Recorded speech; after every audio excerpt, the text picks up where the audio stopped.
জয়নিতাই রাধে রাধে।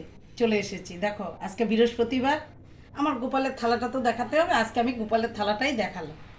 তোমাদেরকে রান্না করে আমি দেখাতে পারছি না, কেন ঠাকুরের ভোগ তো, ওখানে কথা বললে না থুতু যদি চলে যায়, ওই জন্য দেখাবো তোমাদের সাথে।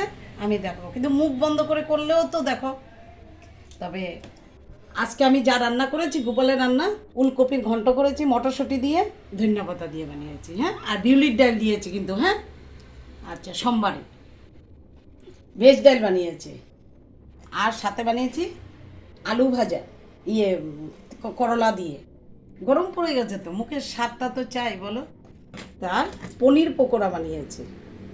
আর উলকপি আছে না, ও ও সে উল উল মাটির নিচে যে থাকে, সুরন বলে, তো সুরন সিদ্ধ করেছি, হ্যাঁ। আর তার সাথে শসা রেখেছি। তো দেখো আমার গোপালের থালাটা কেমন হয়েছে, তোমরাই তো জানবে। আর তোমরাই কমেন্টস দেবে, লাইক করবে, শেয়ার করবে, তোমরাই ভালোবাসা দেবে, যদি আমি তাহলে বড় হব। আর তোমাদের ভালোবাসাতেই আমি এত দূর এসেছি। জয় নিতাই, রাধে রাধে।